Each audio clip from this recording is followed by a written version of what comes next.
Voilà, alors c'est Solidaire d'abord.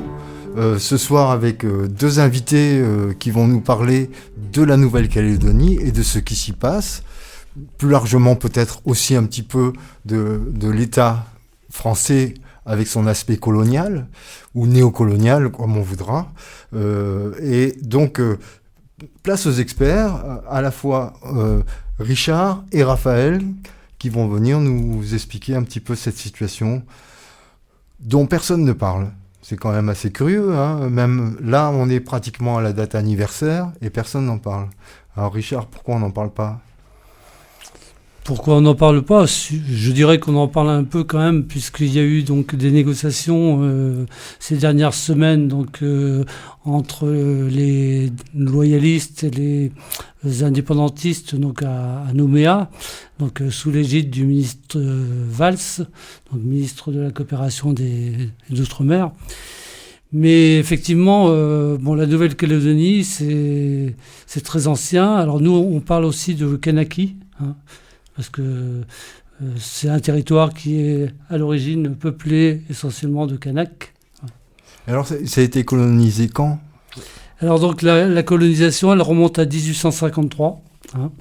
La France a donc envahi l'archipel. Donc ils avaient besoin d'espace pour créer donc à l'époque un bagne.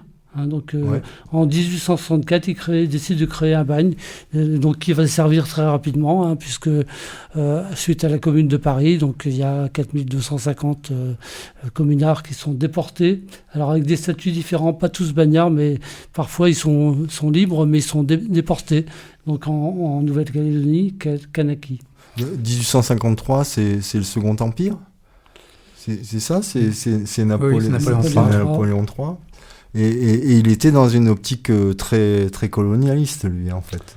L'Empire français, quoi. Je dirais pas plus que la République précédemment. Hein, Ouais. la conquête coloniale, la deuxième conquête coloniale avec l'Algérie, ça commence Raphaël. en 1830. Hein, Ouais. et ça a été repris par les républicains, poursuivi par les républicains, et ensuite, effectivement, par les régimes qui se sont succédés. Alors, donc, en avançant, Richard, quand on préparait tout à l'heure, tu parlais après du fait que ce bagne est créé et qu'il va y avoir des gens qui vont aller dans le bagne. Oui, donc déportation des communards, déportation de 2000 résistants algériens, hein, réprimés donc, suite à l'insurrection contre la colonisation française. Ça, on en parle un peu moins. Hein. On en parle moins. Effectivement, et en 1878, il y a la première révolte kanak contre l'accaparement des terres, hein, avec le grand chef Ataï. Et puis il y aura donc successivement différentes révoltes, hein, en 1917 contre l'enrôlement donc des Kanaks et des Caldoches donc dans la guerre 14-18. Et puis donc avec un taux de mort très élevé, hein, visiblement on les a bien utilisés comme de la chair à canon. Et donc il y a cette politique donc d'accaparement des terres et puis aussi donc colonisation de peuplement. Après, tu passais en 1945, parce que là, on fait juste un petit tableau très rapide, hein, pour venir à la situation actuelle. En 1945, abolition de l'indigénat. Alors, qu'est-ce que ça veut dire exactement, ça ? C'était le code de l'indigénat, donc qui régissait un peu les droits, enfin. Les devoirs, mais enfin, il n'avait pas beaucoup de droits d'ailleurs. Mais Le travail forcé, notamment. Oui. C'était un projet politique qui consistait à ne pas abandonner l'Empire, mais à abandonner le nom de l'Empire, passer à la communauté française, et du coup de lâcher un petit peu de l'Est sur l'institution coloniale telle qu'elle existait antérieurement. Et donc, ce statut des indigènes disparaît à cette occasion-là, sans pour autant aboutir à l'égalité formelle, juridique entre les colonisés et les colons dans aucune colonie. Oui, parce que, par exemple, droit de vote... Non, donc le droit de vote, il faudra attendre 1957. Alors que la citoyenneté, enfin les Kanaks ont eu la citoyenneté française en 1946, mais ils ont dû attendre 1957 pour que tous puissent voter. Au départ, il n'y avait que les chefs de tribus. Il y avait 200 et quelques électeurs kanaks. Après, tu parles de 1970 avec les étudiants. Tu parles aussi de l'assassinat de comment tu dis, Pierre de Clercq. C'est oui. Ça Alors, oui, on arrive donc à la fin des années 70. Donc les Kanaks s'organisent, et notamment des étudiants Kanaks qui étaient venus en métropole. Donc, ils vont créer à l'époque le Palika, et qui est un des premiers partis composant le FLNKS. Et puis, il va y avoir donc en 1981 l'assassinat de Pierre de Clercq, alors qui est un caldoche, mais favorable à l'indépendance, qui était un des dirigeants du FLNKS. Et après, donc, au cours des années 80, il y a une succession donc, d'assassinats, d'escarmouches et d'embuscades. Et notamment, il y a aussi en 1984 l'embuscade de Yengen, où il y a 10 Kanaks qui revenaient d'une réunion du FLNKS qui sont assassinés. Donc, FLNKS, excuse-moi. Front de Libération Nationale, Kanaks et Socialistes. Et donc le Yengen, donc les 10 tués, il y a dont 2 frères de Djibaou, de Jean-Marie Djibaou, qui était un des principaux dirigeants du FLNKS. Et puis il y a l'assassinat aussi d'Eloa Machoro au début 85. Donc une période vraiment de tension importante. Et du coup, donc face à cette montée de violence de part et d'autre, parce qu'il y a aussi beaucoup de violence de la part donc des Caldoches. Les Caldoches, qu'est-ce que c'est les Caldoches ? Qui sont en fait les descendants d'Européens, en fait, qui sont les colons, qui pour certains sont issus de bagnards, d'ex-bagnards ou de déportés. Et donc, contrairement à ce qu'on pourrait croire, on aurait pu croire qu'ils auraient été toujours plutôt de gauche ou plutôt dans un truc où voilà, tout le monde a égalité. Tu disais que dans ses descendants, il y en a certains qui maintenant sont des légitimistes, je sais pas comment on peut appeler ça, là, ils ont des noms à la noix d'ailleurs, forcenés un peu. On va dire que Pierre de Clercq était une exception, une des rares exceptions. C'est-à-dire, très majoritairement, les Caldoches se situent du côté des intransigeants, de la droite dure, et qui refusent de partager, qui domine en fait la politique et qui contrôle aussi l'économie donc sur l'archipel. En tous les cas, donc principalement sur la province sud, en fait, de la Grande Île.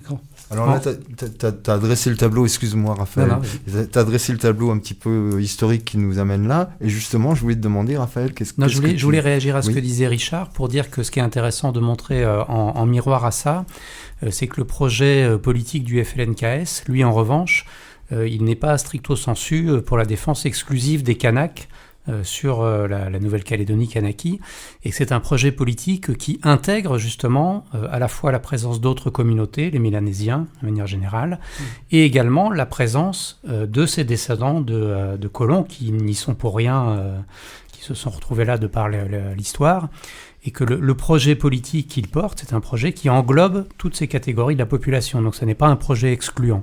Il y a aussi des Asiatiques, non ? Comment ça se passe Oui, alors après, sur les proportions de population, je ne serais pas capable de répondre. Des Mélanésiens, mais il y a eu l'importation de main-d'œuvre au début de l'exploitation donc, du nickel, donc des Japonais, donc des Tonkinois, des Javanais, qu'on est allé chercher à l'époque, à la fin du 19e, au début de l'exploitation du nickel. D'accord. Alors, on arrive à l'histoire beaucoup plus récente, dont on a tous plus ou moins mémoire, ou en tout cas, les infos, à des moments, y font référence. Donc, on se retrouve au moment où il y a les accords de Matignon, mais la grotte d'Ouvéa, tout ça, enfin, ça va parler à des gens, je pense, tout ça. Mais peut-être qu'il faut que vous nous resituiez un petit peu tout ça dans le contexte. Donc entre tous ces accrochages, il y a eu donc des tentatives politiques. Il y a eu donc le statut Fabius Pisani, bon, 85-86, qui était un peu une réponse à ce qui s'était passé donc, aux incidents qu'il y avait eu au début des années 80. Bon, mais après, avec le changement de gouvernement donc en France, il y a eu une autre politique qui a été menée, donc avec le statut Ponce beaucoup plus favorable au Caldoche, donc, et qui avait été rejeté donc, pour le coup par le FLNKS. Et donc il y a effectivement, on arrive en 88 avec les incidents d'UVA. Ouais. Là, ce que tu as resitué, c'est un petit peu droite et gauche, influence droite et gauche au moment où justement on arrive à ce moment-là. C'est-à-dire que si on était à gauche, on pouvait avoir quelque chose de peut-être un petit peu plus large que la fermeté qu'a amené la droite. On peut dire qu'il y a quelques différences donc, dans les propositions qui ont été faites. Enfin, c'est objectif, on va dire. C'est entre le statut Fabius-Pisani et le statut Ponce, il y avait des différences importantes. Ouais. Mais par rapport aux droits accordés, plus de décentralisation et compagnie. Mais bon, suite à ce qui s'est passé donc à UVA, où il y a eu quand même 19 morts. Alors, qu'est-ce qui se passe ? UVA, c'est quoi ? C'est une prise d'otage ? C'est quoi ? Parce qu'on nous explique que c'est une prise d'otage. C'est une prise d'otage. Oui, c'est une prise d'otage. Et qui s'est soldée dans la violence sur instruction de l'exécutif français, alors que vraisemblablement, ça aurait pu se terminer autrement par des négociations. Voilà, mais il fallait faire œuvre de fermeté. Et donc... D'accord. Et donc on se retrouve là, juste après, à être dans une situation qui est vraiment très très inflammable. Hein, et à ce moment-là, il y a les accords de Matignon. Les accords de Matignon qui interviennent donc sous le gouvernement Rocard, hein, donc qui prévoit donc un nouveau statut, une décentralisation, un transfert de compétences. Et donc ces accords sont soumis donc à la population française pour approbation. Donc il y a donc eu une consultation donc en juin 88 donc par rapport à ce projet. Voilà. Je peux lire la question qui était posée lors du référendum. Oui. Approuvez-vous le projet de loi portant sur les dispositions statutaires et préparatoires à l'autodétermination de la Nouvelle-Calédonie? Donc on pouvait penser qu'il y aurait une ouverture là, peut-être.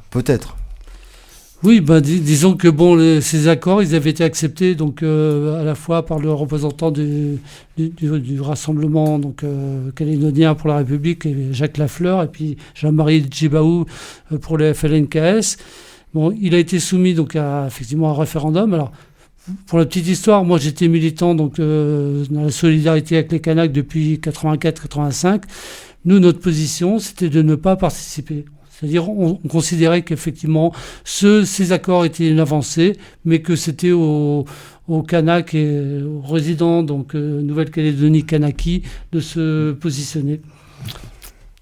Et par rapport à ça ? Alors non, mais tout à fait, c'est une position... alors moi, j'étais pas en âge de voter à l'époque, mais en tout cas, je comprends tout à fait cette position. Rétrospectivement, on peut quand même, surtout au regard des discours politiques qui sont tenus aujourd'hui, on peut souligner que c'est quand même un processus qui se voulait explicitement comme un processus de décolonisation. Oui. Voilà. Donc avec une finalité quand même implicite assez forte. Oui, c'est ce que je pense que beaucoup de gens ont compris. Hein, mais bon, il s'avère que c'est pas ça qui s'est passé. Aujourd'hui, c'est remis en cause en tout cas. Voilà, c'est ça. Oui. Alors, bon, ces accords, ils prévoyaient aussi donc, un référendum hein, donc, d'autodétermination donc, pour 1998. Parce que tout ça, par rapport à ce que tu viens de dire, Raphaël, l'ONU, normalement, avait aussi... considère que la Kanaki est un territoire non décolonisé, oui. Comme Mayotte, par exemple. Oui. Oui. Depuis 1946. Donc il y a eu, et il y a eu à plusieurs reprises un rappel à l'ordre de l'ONU. Ça a été réaffirmé, oui. Oui, c'est ça. Bon, alors après, on avance. Nouméa, 10 ans plus tard. Ouais. Donc 1998, oui. Donc les accords de Nouméa, donc ils renforcent aussi donc l'autonomie hein, et prévoient donc un référendum final donc sur la gestion de l'avenir inconstitutionnel. Donc c'est pratiquement l'accès à l'indépendance. Hein. Et donc il prévoit donc plusieurs possibilités de référendum. Et donc, il faut que, sachant que donc, ceux-ci devront intervenir entre 2014 et 2018. C'est ce qui était prévu. Donc, Et en attendant, il prévoit qu'il y ait un transfert de compétences qui se mette en place, sauf pour la défense, tenez-vous bien, sauf pour la défense, la sécurité intérieure, la justice et la monnaie. Donc en gros, voilà. Ce que l'accord prévoyait, c'était également le gel des corps électoraux. Oui. Et ça, c'était important puisque effectivement, donc tous les Européens qui sont arrivés donc depuis à partir de 98 donc en Nouvelle-Calédonie n'étaient pas considérés comme électeurs donc potentiels. Alors après, on se retrouve avec ces 3 référendums qui sont organisés. On avance parce qu'on n'a pas beaucoup de temps. Les 3 référendums qui sont organisés ces référendums, donc en fait, ils ont chacun une petite histoire. Je ne sais pas si vous voulez juste un tout petit peu les détailler rapidement. Non, ce qu'on peut dire, c'est que le premier, il intervient donc pratiquement à la date limite, parce que c'était prévu entre 2014 et 2018, et donc le premier, il a lieu le 4 novembre 2018. Donc le non l'emporte. On est au bout. Avec 56,4%. Ce qui était prévu. Le non à l'indépendance. Oui. Non à l'indépendance. Donc 2 ans plus tard, donc il y a un deuxième référendum, donc 4 octobre 2020. Le non est à 53,26. C'est-à-dire qu'il y a une évolution. Donc voilà. Et le troisième, donc la date était à définir. Puisque effectivement, ce qu'on n'a pas précisé, mais c'est qu'il y avait un accord entre les différentes parties pour fixer les dates. Là, en fait, Macron donc, a décidé d'imposer donc un 3e référendum donc, en décembre 2021, malgré l'opposition donc, des Kanaks qui, suite à la pandémie donc, qui avait affecté la pandémie de Covid, qui a affecté donc, une grande partie de la population. Donc ils avaient considéré ils avaient un deuil qui dure plusieurs mois et qu'ils n'étaient pas disposés donc, à voter à ce moment-là. Et du coup, donc, ils ont appelé au boycott. Les organisations kanak ont appelé au boycott. Et donc, le non est repassé donc, passé à 96%. Bon, le non passe à 80%. Mais pour autant, Macron a considéré qu'on avait terminé le processus de consultation et que, effectivement, à présent, donc, on pouvait donc, revoir le corps, réviser les corps électoraux. C'est beau la démocratie. Bon. Oui, et je pense une des raisons de ce blocage, de ce durcissement, c'est qu'une des leçons du 2e référendum, c'est justement que ce progrès de l'idée indépendantiste ne touchait pas uniquement la communauté kanak, mais pénétrait d'autres communautés et faisait planer le spectre d'un oui majoritaire à échéance. Voilà. Donc, je pense que c'est la raison, une des raisons du blocage. Et à peine, en fait, il y a le 3e qui est voté. Très vite, Macron décide d'intervenir sur le dégel du corps électoral. Alors peut-être vous pouvez en dire un petit mot. Il faut rappeler d'abord que il y a eu une politique de peuplement continu de la part de la métropole en Nouvelle-Calédonie, Kanaki, au point que la communauté kanak est devenue minoritaire sur son territoire. Donc c'est quand même une situation particulière. Et dans cette situation-là, il y a eu des discussions donc, au moment de Matignon sur ce qu'était le corps électoral, qui avait le droit de voter, et évidemment les derniers arrivés parmi les Européens ne pouvaient pas prétendre au vote. Et c'est cette règle-là qui a été remise en cause par Macron récemment et qui a provoqué l'insurrection qu'on a connue en Kanaki. C'est ce qui s'est passé il y a 1 an, puisque là on est à la date anniversaire. Tout à fait, ouais. Le 13 mai 2024, donc le début du processus. Oui. Et alors donc, à la suite de ça, l'État colonial français a réaffirmé son pouvoir en chopant des gens, en les expatriant quelque part. Ils sont chez nous, il y en a certains qui sont chez nous, à 17 000 km de... C'est-à-dire, déjà il y a eu des morts, donc 12 Kanaks qui ont été tués, et 2 gendarmes, donc 14 morts. Il y a eu des centaines de blessés. Il y a eu 3000 arrestations, il y a eu à peu près 250 243 incarcérations. Donc il y a eu une répression implacable. Donc Macron, considérant qu'effectivement le processus étant terminé, il fallait respecter donc les règles de la République. Et puis donc effectivement le mois suivant, donc déportation. On retrouve le terme de déportation, mais dans l'autre sens. Là, il s'agit de déportation donc de Canaques, des 7 des 13 dirigeants qui ont été arrêtés. Il y a eu 13 dirigeants qui ont été arrêtés de la cellule de coordination des actions de terrain, qui CCAT, qui accusait d'avoir fomenté donc les événements et d'avoir été à l'origine. Et donc 7 ont été donc déportés en France, dont 5 incarcérés donc dans des différentes prisons et 2 qui sont assignés à résidence, 2 femmes. Et parallèlement, comme compte tenu du nombre important d'incarcérations, donc il a fallu vider un peu les prisons donc calédoniennes, et donc on a également envoyé donc 60 à 70 prisonniers donc de droit commun dans les prisons françaises. Oui, donc pour la Nouvelle-Calédonie, nous on est un peu la Guyane, quoi. Ils nous ont exporté les...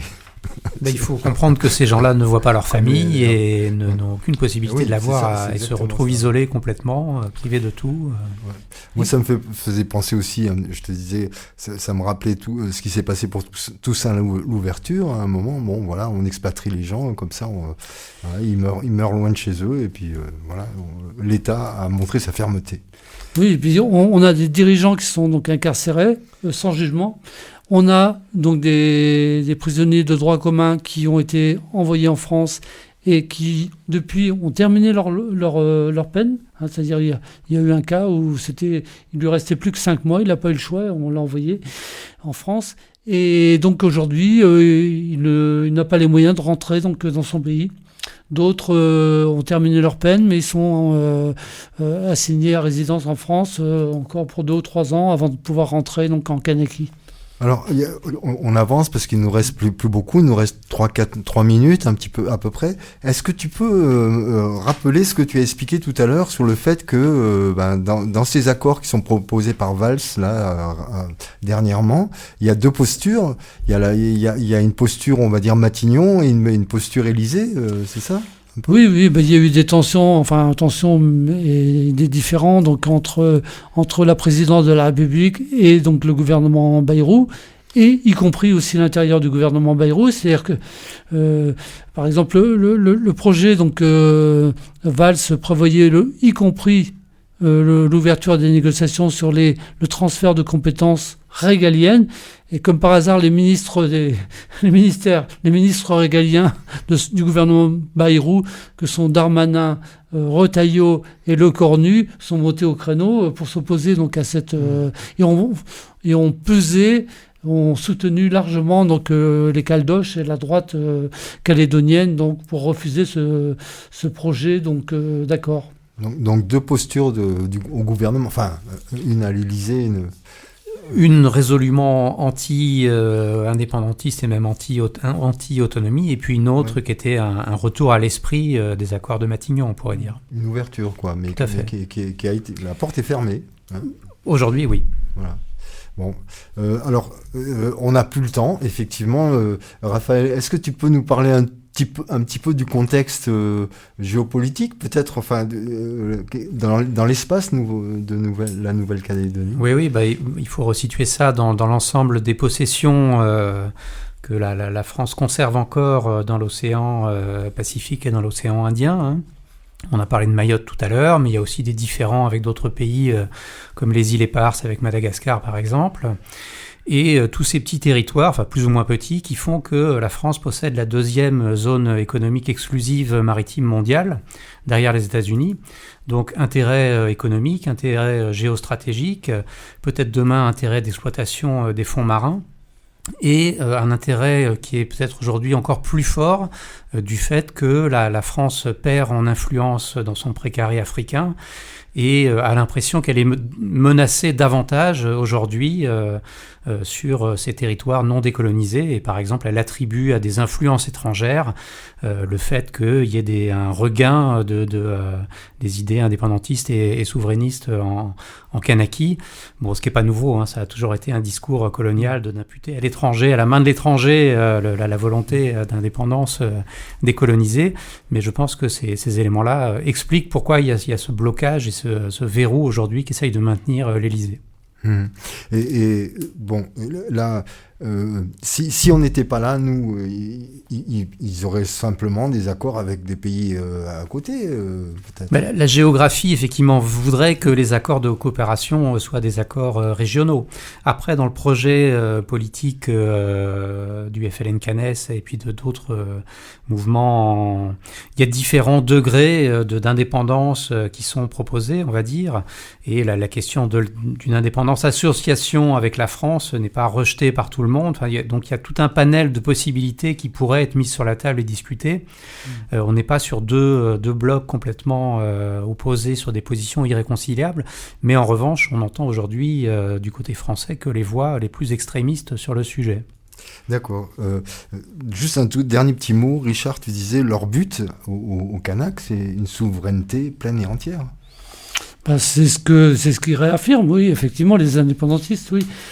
Oui, bien sûr. Ouais. Mais bon, ça ne les a pas empêchés d'accepter donc différents accords. C'est-à-dire, ils savent que la décolonisation peut être graduelle, et c'est ce qu'on a pu observer donc depuis le début des années 80. Donc, bon, il y a eu quelques avancées donc avec le Congrès et puis donc les gouvernements provinciaux, mais donc effectivement, eux, l'objectif, c'est l'indépendance pleine et entière, oui. Absolument. Merci beaucoup à vous deux. Je vais me faire engueuler. À bientôt.